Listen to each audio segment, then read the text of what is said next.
Rip the entire village. Uncontrollable magic. I have to protect the people I love. That was my only thought as I unleashed a magic powerful enough to destroy not only the Shade, but everyone else as well. All of them. So many innocent lives. Destroy. Eviscerate. Crush. Kill. Those are the dark impulses that override all other thoughts. As a being that was created to be a magical weapon, these are my instincts. Or maybe it's better to call them our instincts. Emil's dream rampage.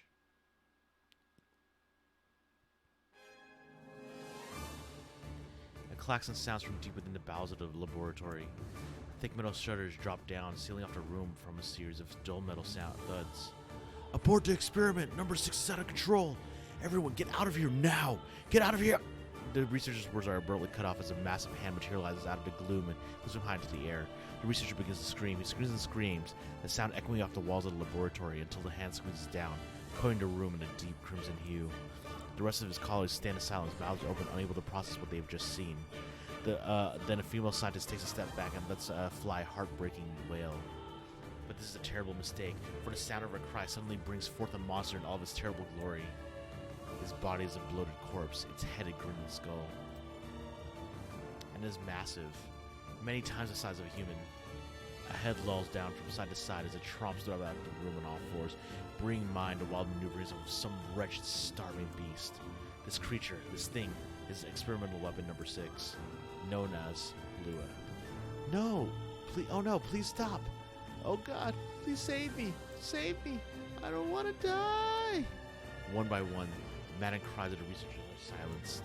If number 6 understands their petitions, it pays them no heed, instead continuing its rampage of destruction and slaughter with a focus that borders on obsession.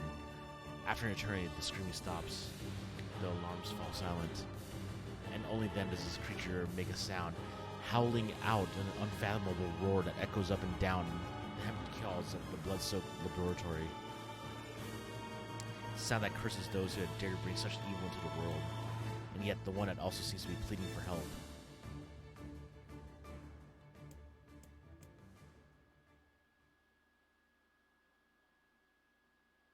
Two sets of footsteps echo into the otherwise silent corridor in the first level of the laboratory.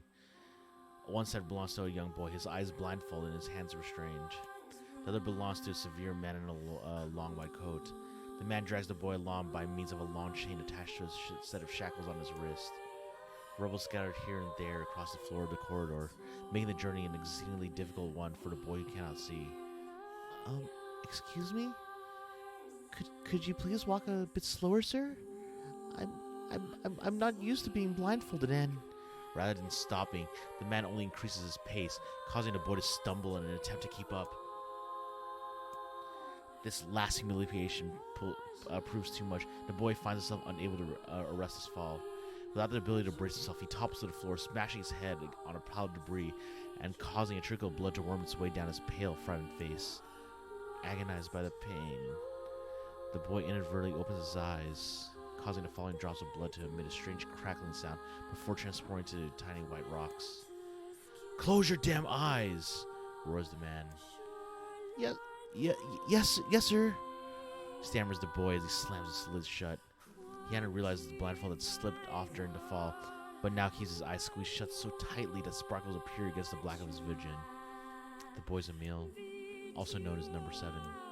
He's a magical weapon whose eyes are capable of turning to stone anything that falls under their gaze. "Don't look at me," barks the man. "Never look at me." I'm sorry, sir. I'm looking at the ground now. So if you just hand me the Instead of waiting for him to finish, the man extends one foot and presses Emil's face to the floor with a heavy black boot. "Sir, stop. You're hurting me." "I told you to keep your eyes and mouth shut, so do it." The man knows this boy. This weapon could wipe him out in a single glance, and yet subduing him in this way gives him a sense of relief. After making certain the boy is sufficiently cowed, the man leans down, retrieves the blindfold, and knots it tightly around the boy's quivering head. "Right then, on your feet, let's move." Emil staggers to his feet, trying to ignore the red liquid oozing down his face. The blood doesn't matter. The pain doesn't matter. All that matters is finishing the job they had set it out for him to do. On the second level, the laboratory is in worse shape than the first. The environs are littered with rubble and rock, making the thought of a decent foothold laughable. When the man's eyes linger on a section of rubble stained a deep red, he has a sudden image of warm, gooey brownies slathered in strawberry sauce. His stomach lurches at the thought, but then he attempts to avert his eyes. They land on the remains of a human being rendered into what could only be described as paste. The man blinks. His mind goes strangely blank before attempting to determine exactly how many humans had to be sacrificed to create the scattered piles of flesh around him. After a moment, his thoughts simply cease altogether, as if his mind realizes that trying to put out such a thing into form is folly. "You can go the rest of the way on your own," says the man in a voice much weaker than he wishes it to be. "I mean, what does it matter? You're not even human. You're a monster."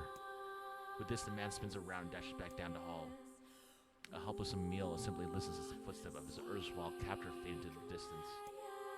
Emil finds himself alone in a room with a stench of death and blood. For a moment, he considers opening his eyes, but the thought of the horrors that await... Yep, this is a very happy, upbeat game. But the thought of the horrors that await him quickly squashes his plan. Instead, he stands still and listens intently. Eventually, a far-off sound reaches his ears. "That's the howl I heard before." Emil resumes walking, using the sound of the distant voice to guide him, almost as if it was calling him home. By the time Emil reaches the third level, he is moving on memory as much as sound. His hands and face are covered in fresh wounds from numerous falls, but every time he thinks about giving it up, his mind turns to his sister. "We studied together. We ate cookies together. We cried together. We laughed together. And sometimes I was the only one who got yelled at. That's why I know that I was never lonely. Our being together allowed me to stay strong." For Emil, his sister was all he had to live for. So holding that feeling close to his chest, he presses on, one slow step after the other. Finally, Emil finds himself drawing close to a certain experimental chamber in the deepest part of the laboratory. The howl is very close now, and he touches the switch that controls the door. He thinks about his mission. Number 6 is the ultimate weapon. She is his sister, and he must turn her to stone. The door slowly opens, revealing the massive interior of the experimentation chamber. After a few steps, Emil removes his blindfold and slowly opens his eyes. His sister lurks before him, but she looks nothing like the girl he once knew. Instead, he sees a savage beast crawling on all fours through the shredded remains of researchers. And the thing that had been his sister stops and lifts his head and tilts his head in Emil's direction. He focuses his gaze on it. A series of soft, crunching sounds emerge from the creature as his magic does its terrible work. First the fingers, then the hands, arms, legs, head. What little color the beast once possessed now fades to a dull, ashen gray, and yet somehow it summons what strength and remains and pulls itself towards Emil in one slow, lumbering effort at a time. Wailing, the massive monstrosity closes in. Is she worried about me? Or is she coming to kill me?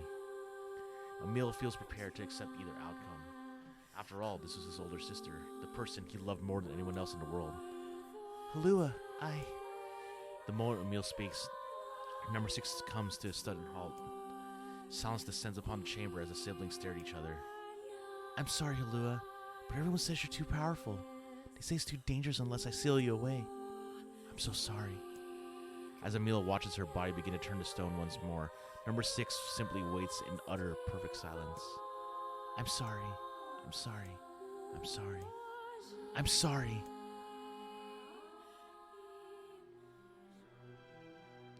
The moment number 6's petrification is complete, her memories flood into Emil's mind. The two of them huddling together in the cold, all alone in the world with no one to protect them. All she wanted is to save her little brother. And yet it was that little brother who, in a sense, saved her. Then when petrification is complete, Emil sinks to his knees. A frozen sister and a little brother ratchets in. Alone in this cold cage, the two of them weep in a single silent voice.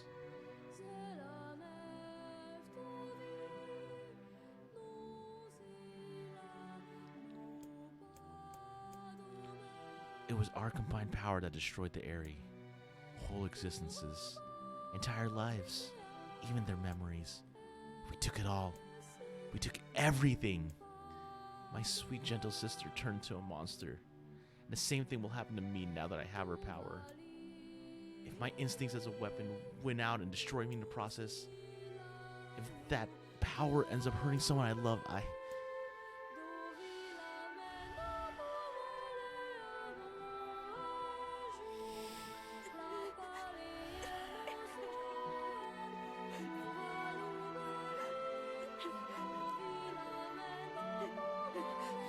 What have I done? I killed innocent people. I killed them all. But you saved us. If it wasn't for you, we'd all be dead. We owe you. But It's all right.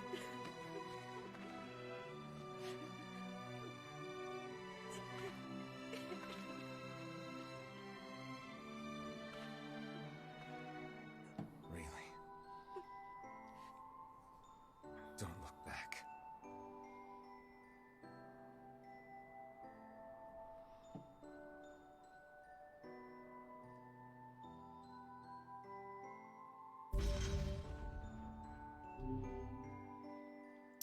we sacrificed a bunch of people. A lot of people. We had best be off. Yeah.